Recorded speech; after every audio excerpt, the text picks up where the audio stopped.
Kisah Para Rasul 2 ayat 2-4. Tiba-tiba turunlah dari langit suatu bunyi seperti tiupan angin keras yang memenuhi seluruh rumah di mana mereka duduk. Dan tampaklah kepada mereka lidah-lidah seperti nyala api yang bertebaran dan hingga pada mereka masing-masing.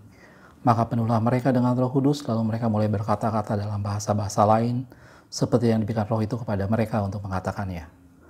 Oke, shalom saudaraku, kita ketemu lagi dengan pelita kakiku. Karena firman-Mu adalah pelita bagi kakiku dan terang bagi jalanku.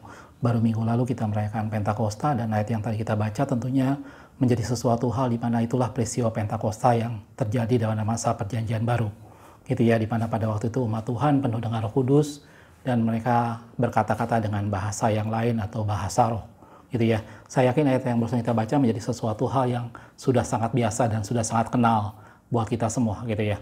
Tetapi pada video ini saya ingin berbagi sedikit mengenai sesuatu hal tentang apakah penuh Roh Kudus berarti sama artinya dengan berbahasa roh? Apakah kalau kita berbahasa roh artinya penuh Roh Kudus, dan apakah kalau kita penuh Roh Kudus itu sama dengan kita berbahasa roh?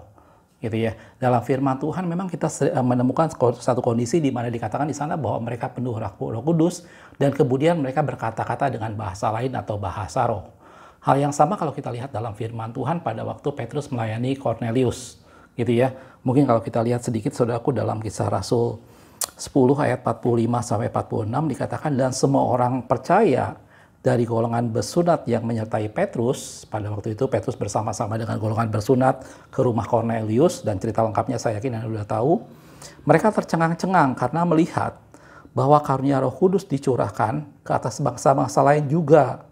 Sebab mereka mendengar orang-orang itu berkata-kata dalam bahasa roh dan memuliakan Allah. Mereka yang bersama-sama dengan Petrus tercengang karena pada waktu itu ternyata Roh Kudus dicurahkan, ternyata orang-orang yang tidak bersunat, orang-orang dari bangsa lain, ternyata mereka penuh Roh Kudus juga. Dan mereka mengetahui mereka orang-orang itu penuh Roh Kudus adalah apa? Sebab mereka berkata-kata dengan bahasa roh.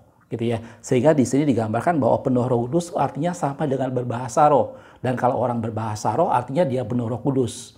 Gitu ya. Sepintas kita melihatnya seperti itu, dan itu menjadi sesuatu hal yang sebenarnya tidak salah. Tetapi apakah penuh Roh Kudus berarti bicara hanya bahasa roh? Apakah seorang yang berbahasa roh berarti sudah menunjukkan bahwa dia satu pribadi yang penuh dengan Roh Kudus? Gitu ya. Saya di sini tidak mengecilkan arti bahasa roh. Saya tahu menjadi sesuatu hal yang kita bersyukur Roh Kudus memberikan bahasa roh pada kita untuk menolong kita berdoa kepada Tuhan.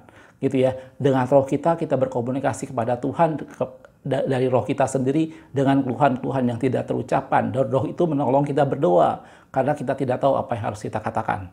Gitu ya. Dan itu adalah fungsi bahasa roh itu semua.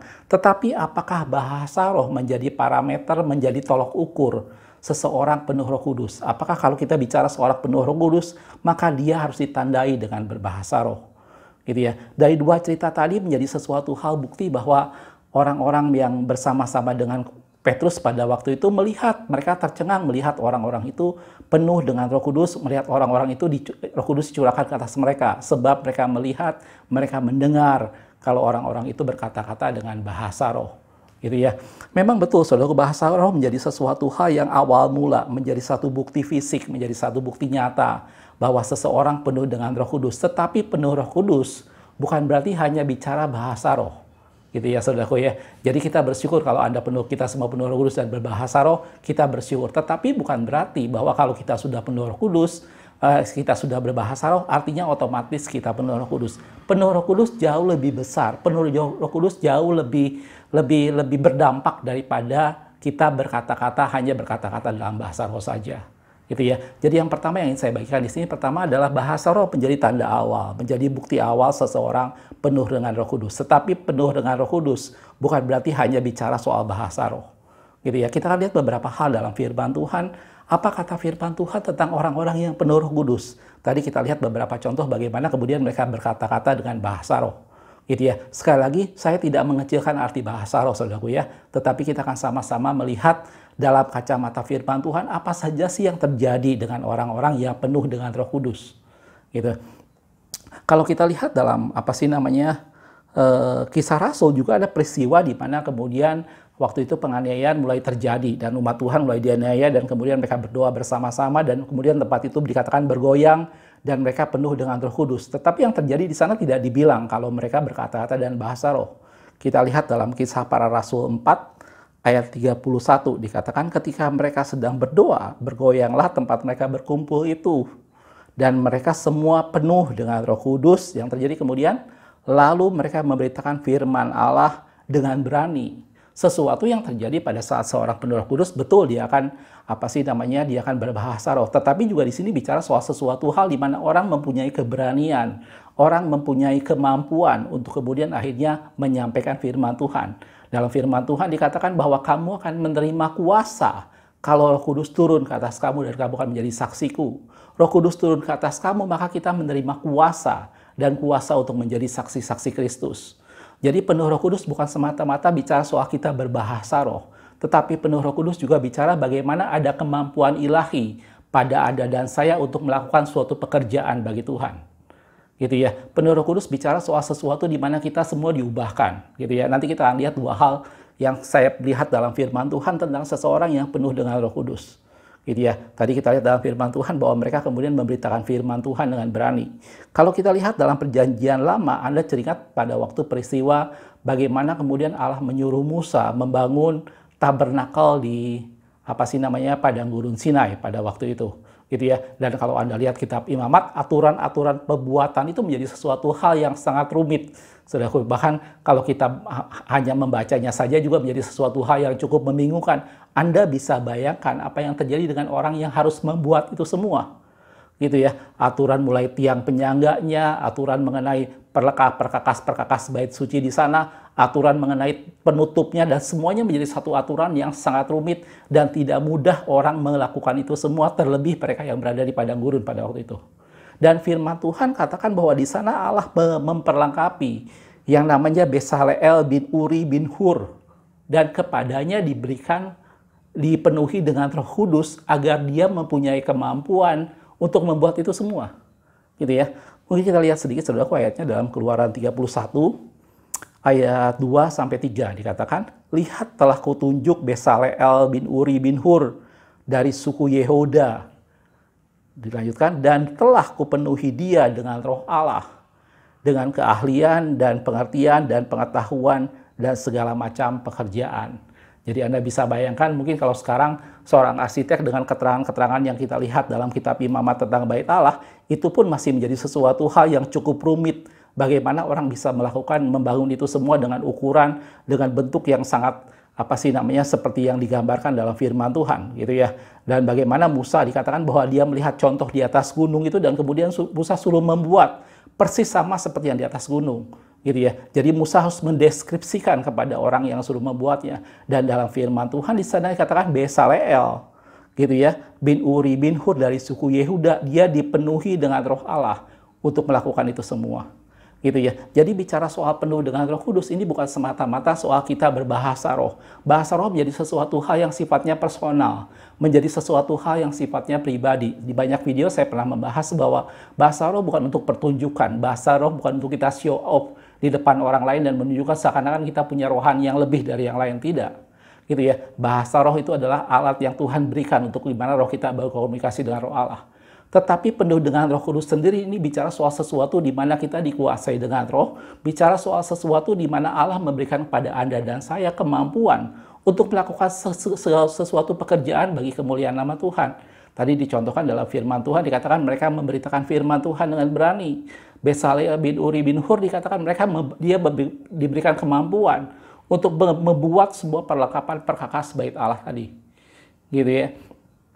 Contoh yang lain kalau kita lihat dalam masa Daniel, gitu ya, dalam firman Tuhan dikatakan bahwa pada waktu itu Nebukadnezar mendapat mimpi. Saya yakin ceritanya Anda dan saya cukup tahu. Dan yang menarik dari cerita ini adalah Nebukadnezar tidak menceritakan mimpinya apa, tetapi dia minta orang menerjemahkan, gitu ya, orang menafsirkan mimpi itu, tetapi dia tidak menceritakan, gitu ya. Dan kita tahu cerita lengkapnya bagaimana kemudian Daniel berhasil menerjemahkan mimpi itu. Dan Nebukadnezar dari mulutnya mengakui bahwa dia satu pribadi yang dipenuhi dengan roh dewa yang kudus, dikatakan seperti itu. Karena dia seorang yang tidak mengenal Tuhan. Kita lihat dalam Daniel 4 ayat 18 dikatakan, itulah mimpi yang telah kudapat aku, Raja Nebukadnezar. Sekarang kau Belsasar. Belsasar adalah nama putu Daniel yang diberikan oleh Nebukadnezar. Katakanlah kepadaku maknanya, sebab semua orang bijaksana dari kerajaanku tidak dapat memberitahukan maknanya kepadaku, tetapi engkaulah yang sanggup. Karena engkau penuh dengan roh para dewa yang kudus. Orang dunia tidak mengenal kalau itu Roh Kudus. Gitu ya, dia hanya membuat pengakuan bahwa Daniel satu pribadi, Belsasar satu pribadi yang penuh dengan roh dewa yang kudus. Sehingga tidak ada seorang pun yang mampu menafsirkan mimpi Nebukadnezar, tetapi Daniel dikatakan dia sanggup. Daniel sanggup bukan karena dia pintar. Memang dia seorang yang berhikmat, memang dia seorang yang cakap dan pintar. Tetapi kemampuan dia menafsirkan mimpi itu semata-mata karena Daniel penuh dengan roh Allah. Jelas aku, itu contoh-contoh dalam firman Tuhan di mana seseorang yang penuh dengan Roh Kudus, dia diberikan kemampuan untuk melakukan segala sesuatu yang datang bukan dari kemampuan secara lahiriah, tetapi yang datang karena Allah memenuhi dia dengan Roh Kudus. Jelas aku? Kalau kita lihat dalam hal yang lain dalam firman Tuhan, ada cerita lain tentang orang yang penuh dengan Roh Kudus.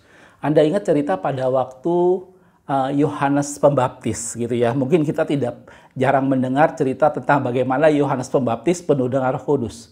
Tetapi tahukah Anda, saudaraku, dalam firman Tuhan dikatakan bahwa Yohanes Pembaptis itu penuh dengan Roh Kudus sejak dari rahim ibunya. Wow, luar biasa, saudaraku. Karena itu Yesus berkata bahwa dari semua yang dilahirkan perempuan, tidak ada yang lebih besar dari Yohanes Pembaptis. Tetapi yang terkecil dalam kerajaan surga lebih besar daripadanya. Kita lihat ayatnya sedikit, saudaraku, dalam Lukas 1 ayat 15 dikatakan, sebab ia akan besar di hadapan Tuhan dan dia tidak akan minum anggur atau minuman keras, dan ia akan penuh dengan Roh Kudus mulai dari rahim ibunya. Gitu ya. Jadi Anda bisa bayangkan di sini digambarkan bahwa Yohanes Pembaptis penuh dengan Roh Kudus mulai dari rahim ibunya. Kalau Anda baca lebih detail dalam kitab Lukas, bagaimana pada waktu Maria bertemu dengan Elisabet dan kemudian Maria mengucapkan salam. Kemudian Elisabet pada waktu itu digambarkan bahwa bayi di rahimnya melonjak-lonjak, dan kemudian Elisabet pun penuh dengan Roh Kudus. Dan dalam firman Tuhan di sana digambarkan bahwa Yohanes Pembaptis sejak dari rahimnya dia sudah penuh dengan Roh Kudus. Dan kita lihat apa yang terjadi dengan Roh Yohanes Pembaptis, sesuatu yang sangat unik, saudaraku, sesuatu hal yang sangat beda dari semua orang yang hidup pada zamannya. Karena dalam firman Tuhan dikatakan dia hidup di padang gurun kemudian, gitu ya. Kita lihat dalam Lukas 1 ayat 80. Adapun anak itu bertambah besar dan makin kuat rohnya, dan ia tinggal di padang gurun sampai kepada hari ia harus menampakkan diri kepada Israel. Gitu ya. Dan kalau kita tahu dalam Matius dikatakan Yohanes memakai jubah bulu unta, ikat pinggang kulit, dan makanannya belalang dan madu. Menjadi satu pribadi yang benar-benar berbeda. Bukan berarti aneh, saudaraku ya. Dalam firman Tuhan memang digambarkan di sini sebagai gambaran bahwa Yohanes Pembaptis menjadi sesuatu hal yang unik. Tetapi di sini menjadi gambaran bahwa seseorang yang penuh dengan Roh Kudus menjadi sesuatu yang tidak tertarik dengan sesuatu yang disodorkan dunia. Gitu ya. Bahkan Yesus pernah menggambarkan bahwa Yohanes tidak makan, tidak minum, kamu menganggap dia kerasukan setan. Aku makan dan minum, kamu menganggap aku sebagai seorang pelahap. Gitu ya. Jadi pada waktu itu orang pada zaman itu sudah melihat Yohanes Pembaptis sebagai satu pribadi yang berbeda dari yang lainnya. Karena apa? Sejak lahir dari rahim ibunya, dia sudah penuh Roh Kudus. Penuh Roh Kudus bicara menjadi satu pribadi di mana orang diberikan kemampuan untuk melakukan suatu pekerjaan ilahi. Dan penuh Roh Kudus digambarkan sebagai satu gambaran di mana pada saat seseorang penuh Roh Kudus, maka prioritasnya, cara hidupnya semua berubah. Penuh Roh Kudus menjadi sesuatu hal yang memampukan orang itu melakukan atau merealisasikan pertobatannya. Gitu ya. Dalam firman Tuhan kita udah tahu bahwa pertobatan menjadi sesuatu di mana kita berbalik arah. Gitu ya. Semua cara pandang kita semua berbalik arah, dan untuk menjalaninya kita perlu kemampuan, yaitu yang datang dari Roh Kudus. Itulah sebabnya kita penuh dengan Roh Kudus. Gitu ya, dibaptis dalam air dan dalam Roh. Jelas aku? Jadi penuh Roh Kudus tidak bicara soal sesuatu hal yang hanya bicara soal bahasa roh. Tetapi penuh Roh Kudus adalah bagaimana Anda dan saya Tuhan perlengkapi dengan kemampuan untuk suatu pekerjaan Tuhan. Gitu ya. Orang yang memberitakan firman Tuhan jangan hanya mengandalkan pada kemampuannya sendiri, tetapi andalkan kemampuan yang Tuhan berikan, dan dengan cara dia memelihara hubungannya supaya tetap penuh dengan Roh Kudus. Orang yang melakukan pelayanan atau apapun juga sadari bahwa kemampuan yang diperolehnya akan menjadi sesuatu hal yang maksimal apabila dia penuh dengan Roh Kudus. gitu ya. Dan Roh Kudus membawa kita semua menjadi saksi-saksi Tuhan, diperlengkapi dengan kuasa, kata firman Tuhan. Dan yang kedua, penuh Roh Kudus bukan bicara soal semata-mata demonstrasi atau sesuatu hal di mana orang pamer bahasa roh, tetapi penuh Roh Kudus bicara soal bagaimana cara pandang seseorang akhirnya diubahkan, cara hidup seseorang akhirnya diubahkan, prioritas hidup seseorang akhirnya diubahkan karena dia penuh dengan Roh Kudus. Dan penuh Roh Kudus membuat seseorang bisa hidup oleh roh. Dan kalau dia hidup oleh roh, maka dia mematikan perbuatan-perbuatan daging, dan kita akan hidup, kata firman Tuhan. Dan barang siapa hidup oleh roh, baiklah dia dipimpin oleh Roh Kudus. Dan orang yang dipimpin oleh Roh Kudus, itulah anak-anak Allah, kata firman Tuhan.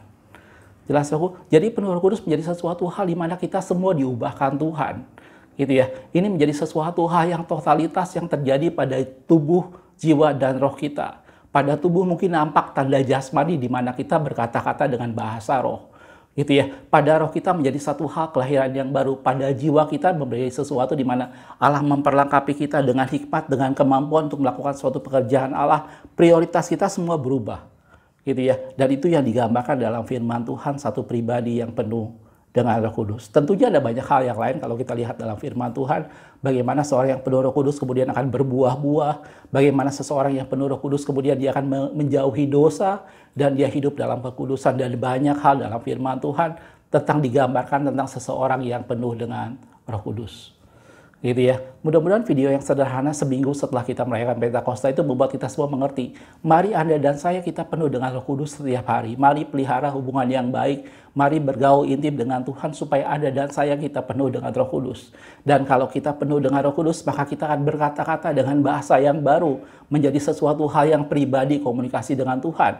Sebab siapakah yang tahu dalam diri manusia selain daripada roh manusia itu sendiri? Dan siapakah yang tahu dalam diri Allah selain daripada roh Allah? Dan mari kita bersekutu dengan Tuhan melalui Roh Kudus yang Tuhan berikan. Gitu ya. Dan juga dengan kita penuh Roh Kudus, Allah memperlengkapi kita dengan kuasa untuk menjadi saksi Kristus, untuk melakukan pekerjaan-pekerjaan ilahi. Dan dengan penuh Roh Kudus, maka kita dibawa untuk berubah. Prioritas kehidupan kita, cara pandang kita, segala sesuatu yang kita jalani menjadi sesuatu hal yang berbeda dari dunia ini. Jelas, aku? Kita lihat satu ayat yang terakhir dalam firman Tuhan di dalam Efesus 5 ayat 18 dikatakan, dan janganlah kamu mabuk anggur, karena anggur menimbulkan hawa nafsu, tetapi hendaklah kamu penuh dengan roh. Gitu ya. Jadi penuh dengan Roh Kudus bukan sesuatu di mana kita menghakimi orang, oh dia penuh Roh Kudus, oh dia tidak, bukan itu. Gitu ya. Tetapi penuh Roh Kudus menggambarkan sejauh mana Anda dan saya menyadari kita menjaga hubungan kita dengan Tuhan, dan biarkan kita setiap hari penuh dengan Roh Kudus. Roh Kudus itu memimpin kita, Roh Kudus itu menguasai kita, Roh Kudus itu mengubahkan kita dan memberi kepada kita kemampuan untuk melakukan suatu pekerjaan Allah dan membuat kita berubah. Cara pandang kita, cara berpikir kita, prioritas hidup kita menjadi tidak serupa dengan dunia ini. Dan firman Tuhan katakan, marilah kita semua penuh dengan Roh Kudus. Peristiwa Pentakosta merupakan awal di mana Roh Kudus dicurahkan buat Anda dan saya. Dari semenjak masa perjanjian lama kita sudah melihat ada orang-orang yang penuh dengan Roh Kudus. Tetapi tentunya pada masa perjanjian baru, Roh Kudus dicurahkan jauh lebih banyak lagi buat Anda dan saya, supaya kita dipersiapkan menjadi gereja yang kedapatan sempurna pada saat Kristus datang menyebut gerejanya. Dan mari bergaul dengan Roh Kudus. Hanya Roh Kudus yang bisa mengubah Anda dan saya. Hanya Roh Kudus yang bisa memimpin kita hidup berkenan kepada Tuhan. Jelas, aku? Makasih sudah menonton. Kita ketemu di video berikutnya. Tuhan Yesus memberkati.